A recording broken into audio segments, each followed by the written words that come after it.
It's time for this week's episode of Brandon Sports Talk, featuring in-depth interviews from those who are trending in the world of athletics.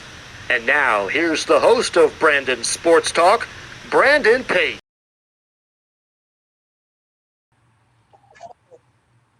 Welcome back to Brandon Sports Talk. In today's episode, I have the privilege to interview the Indiana Pacers head performance coach, Brandon Pentheny.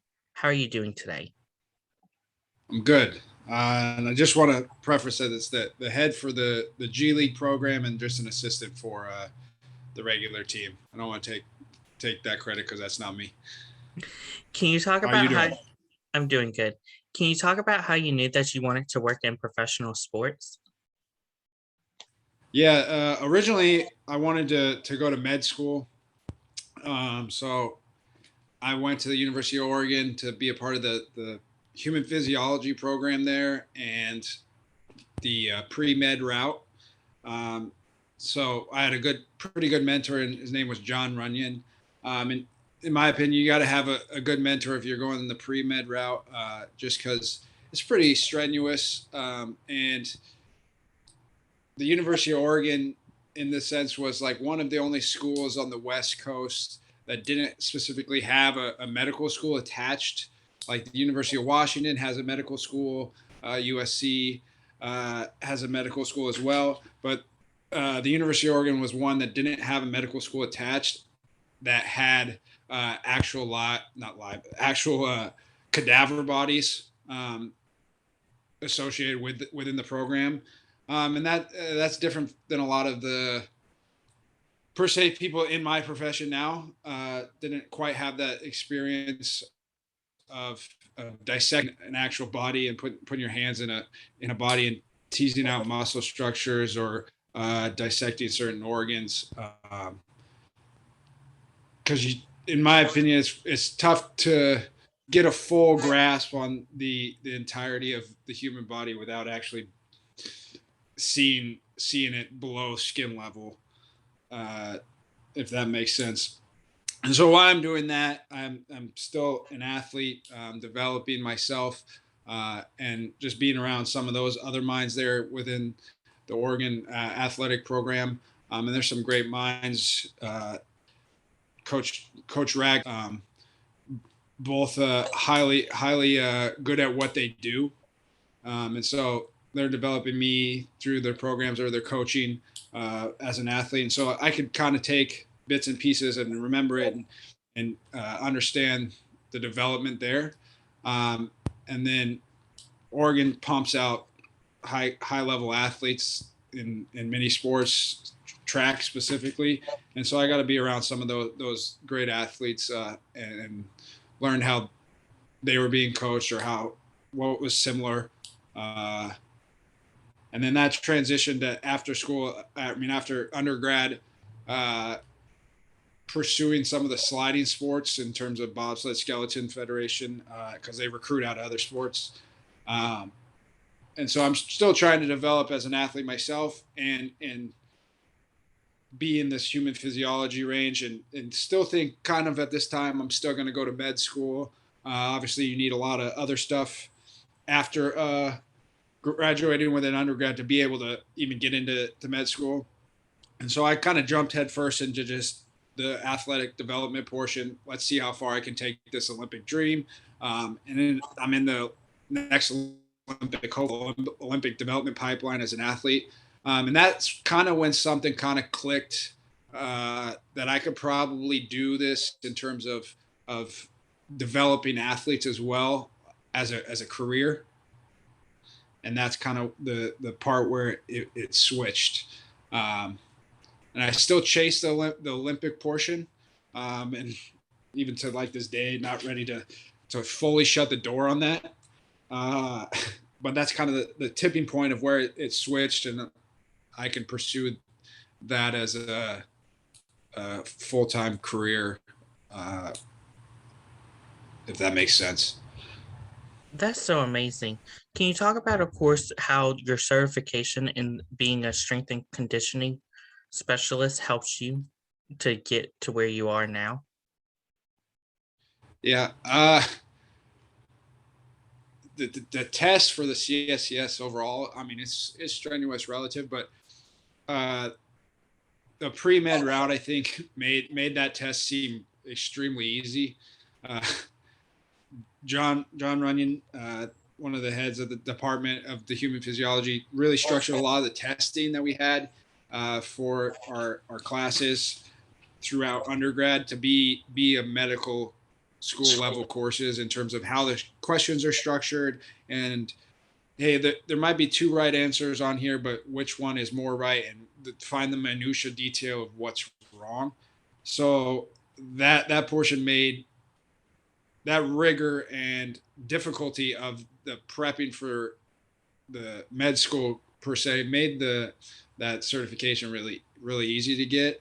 And that was just kind of a formality in terms of we need to get this certification, but a lot of the stuff before it I knew and had been prepared for up until that point. Does that kind of answer that question for you? Yes. What prepared you to go to the University of Arkansas to become the athletic performance coach? So originally, I mean, not originally, but I was working in a biomechanics lab in California, and just doing some research on foot strikes and how people move through certain spaces, as well as a myriad of other things in my background of working at a functional neurology clinic, and a couple other rehab spots, while pursuing the Olympic dream. So that landed me at the University of Arizona, and was able to coach and develop several different teams there. And if anyone's worked in college athletics in terms of strength and performance, they know that there's a lot of teams you got to deal with there in terms of you're not per se just in the NBA and you're dealing with 15 athletes. You now have 150 athletes spanned across five to seven teams, depending on the level of school you're at. What were some of your roles and responsibility as the athletic performance at the University of Arkansas? I mean, Arizona. Uh, so I had several teams I worked with. I was with baseball, the throwers, and track and field. And if anyone's worked with throwers, you can really get in your bag of being a strength guy, because the predominant underlying portion of throwing something is being strong and powerful. And that's the goal of what you're training. So you really get to develop the strength and power at its highest level, and just overall capacity, and not really having to worry about pound for pound type aspects.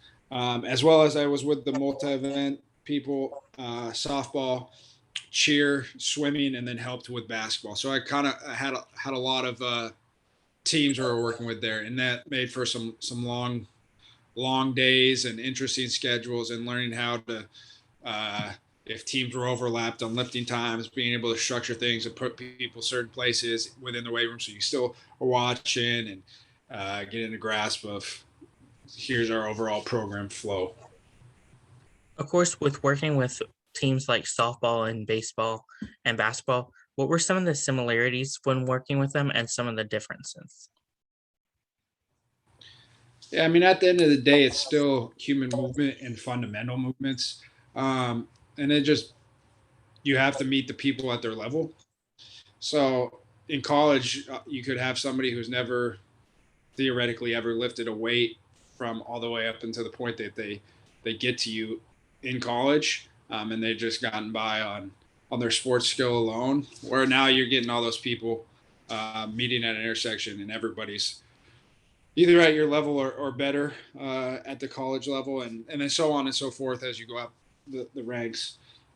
So a lot of the similarities of these athletes is that the fact that it's still human movement and fundamental basic movements, and learning how to master those and refine those movement patterns. What was the feeling like whenever you got the job with the Indiana Pacers as the head performance coach? Yeah. So was at Arizona, and there was an opening for an internship um, with the Pacers.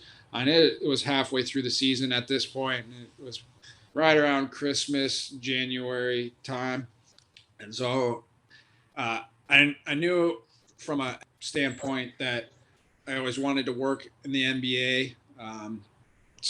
Was drawn to in terms of high level performance and fine tuning things in that aspect. But at the same time, I had to weigh the fact that I was coming from a working environment. I mean, being a non intern and flowing into that portion, and but it was an opportunity. I said, let's bet on myself. Let's go do the work. I mean, thankfully that the Pacers and most NBA teams pay their interns, so it wasn't like I was just fighting off food scraps and sleeping on the floor somewhere. Um, but it was a very thankful opportunity to be able to showcase, and basically you're granted the opportunity to interview for a job or some other job down the line with an internship, because now you've taken an interview that normally you would get 30 minutes to give you your spiel and talk about yourself. Now you gave me 3 to 5 months to show you what I'm about and how I can work and my capabilities. So I was ecstatic at the opportunity to answer your question. Of course, what are some of your roles and responsibility on the G League level as the head performance coach? So at the G League level, you have to wear a lot of hats. So the department's a little bit smaller than when you're just with the normal Pacers, and so you're you're doing a lot of the protocols and writing rehab uh, plans, and obviously being overseen by the PT and AT. So you're collecting a lot of the sports science yourself through the data collection, uh, helping out at practice with player development, uh, implementing your own programs for the strength and conditioning, and provide for athletes to progress and get better. As well as you got to, with a lot of teams, you got to handle the day-to-day operational tasks. Are uniforms ready, or is our gear aligned? Is everybody getting what they need? Nutrition, uh, any small tasks that you can think of, fill in the gap. Let's do it. Let's get it done. No jobs beneath anyone on the department to help out and move the program forward. And then when I'm with the Pacers, you get a little bit more refined role, and you can narrow in on certain things. So a lot of the data collection, and then be with the young guys and the two-way guys and the assignment guys when I'm up there in terms of strength and conditioning, or sometimes long-term rehabs, whether that be an Achilles repair or ACL or whatever injury. Of course, being the head performance coach on the G League level, what is it like to see those guys make it on to the next level to work with the Pacers? Oh, it's really rewarding, because a lot of those players are chasing a dream or a goal, and you get to be there to help facilitate that process. Um, you can't take too much credit, but you have a part in helping them along the way. Obviously, they got to do the work and make strides, but it's definitely rewarding to watch players develop over a period of time. What is some of the similarities and differences on the G League level and the professional level as a performance coach?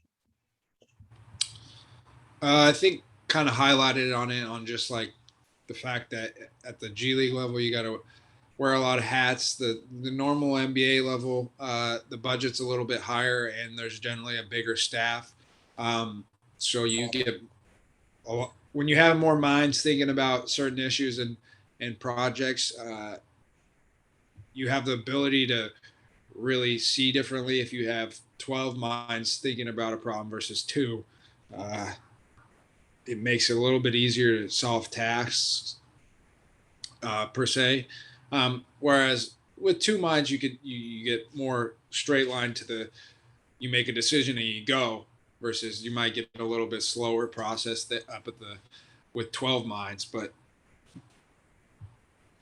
you're covering more bases and being able to bounce ideas off of people on a daily basis in terms of performance. Of course, with you working with the G League and the professional level during COVID, what were some of the challenges you faced during COVID with mental performance and performance?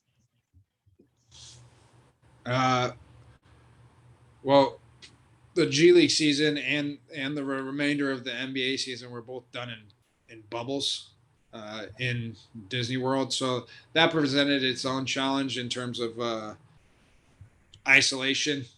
You're away from your family and your friends, and you have to be alone. I mean, it wasn't the worst thing in the world because we're in a freaking resort, but that definitely presented a challenge of we had to be about our business, and now we take certain parameters and here's our overall goal. So that provided a different challenge than per se a normal season where you're traveling a lot,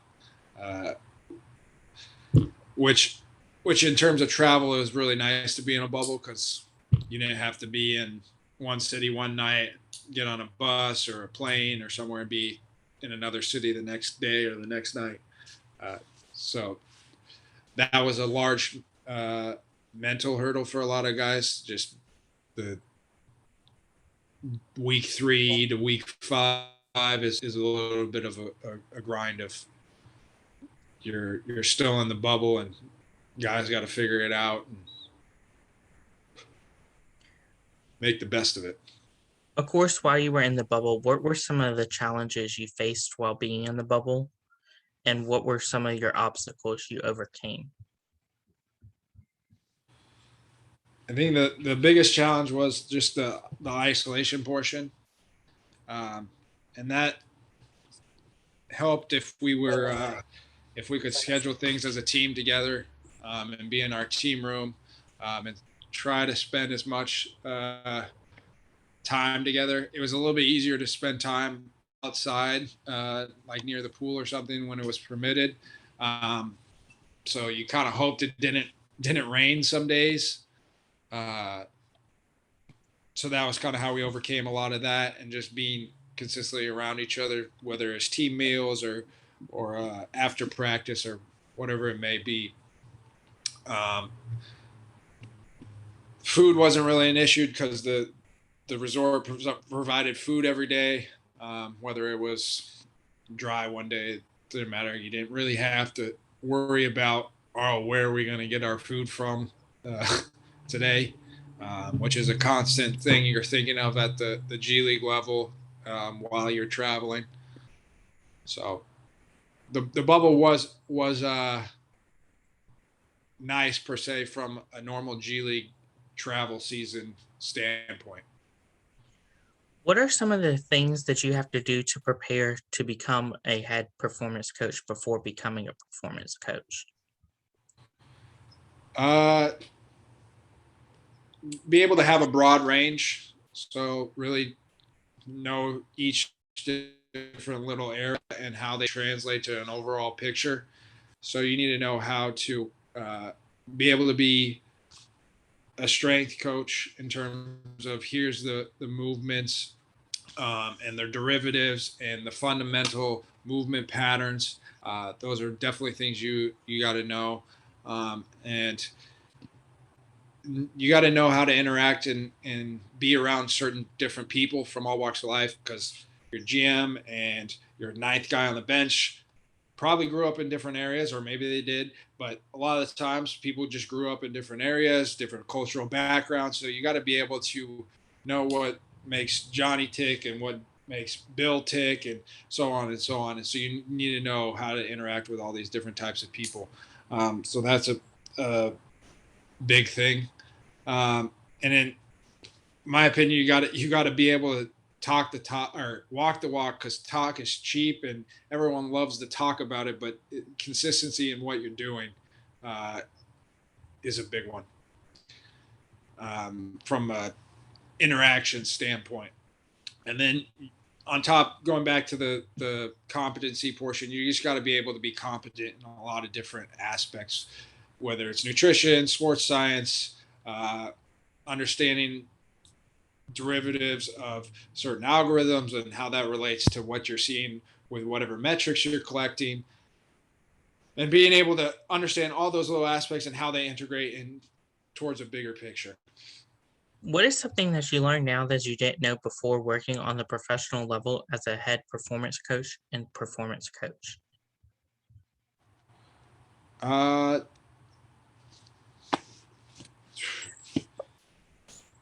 there's definitely some big differences in terms of how it works in college versus how it works in the pros. Obviously, you have a smaller team in terms of you only have one team when you're in a pro level. So things at a college level are often, from what I've seen and experienced in my background and have heard from other various performance coaches, is a lot of stuff's done in silos. So maybe the sports med department is by themselves and they're have an overall goal, and classes and strength and conditioning and mental health. They're all kind of like in different silos doing certain things. And even though there's some meeting full integration versus like at the pro level, everybody in a sports med department is working in unison. So everyone's kind of on the same page. So per se, we're not having an athlete that is coming off a ACL reconstruction doing 7 workouts in a day because no one communicates with each other. Stuff like that is probably one of the bigger differences in terms of operational capacity. What advice would you give somebody looking to work on the college level as a performance coach? On the college level, similar things to the pro level in terms of be about it, don't talk about it, do your work, really try to go day after day and refine your abilities. Seek out a mentor is a big one. I am a summation of all the people that have through my life and career, from every aspect. So being able to learn from a lot of people and having mentors along the way, wouldn't be able to be where I am at without learning a lot of things from a lot of people along the way, and being able to listen, because a lot of people just decide that they know what they're going to say before they finish listening. So listen with intent is another one. And then one of the big ones too is don't forget how you got there. No one does it alone. Back to the mentor portion, and how you got along your life and career journey. And with that in mind, just don't big time people. It's frustrating. I mean, you get to a certain level, people think they've made it or something, and just want to shut the door or kick down the bridge behind them instead of helping out a little bit. That goes hand in hand with being about it and not talking about it, because everyone likes to talk about it, but be about it. What advice would you give somebody looking to transition from the college level to the professional level as a performance coach? The transition, really know the intricacies of the sport you're trying to transition into, and know how each portion of the department interacts with each other. and how they all coexist and are necessary for each other. And then really be a student of the game and a student of human movement and whatever sport you're trying to dive into. Where can my listeners find you at on social media? You can find me on Instagram, Brandon Russell 9 or Brandon Russell 09. Twitter is I am Brandon, and then I also have a LinkedIn page. Don't really use Facebook too much, but those Facebook, Twitter, or excuse me, Instagram, Twitter, and LinkedIn I use quite often. Thank you again, Brandon, for your interview, and best of luck in your future with the Indiana Pacers as the head performance coach. Thank you. Go Pacers and Mad Ants. You can find Brandon Sports Talk on Facebook at Brandon Sports Talk, Instagram at Brandon Sports Talk, Twitter at Talk_Brandon, and you can find me on YouTube at Brandon Sports Talk. Don't forget to like, comment, and subscribe. Thank you again, Brandon, for your interview, and best of luck. You've been watching Brandon Sports Talk. Please feel free to like, share, and subscribe to Brandon Sports Talk on social media and on YouTube.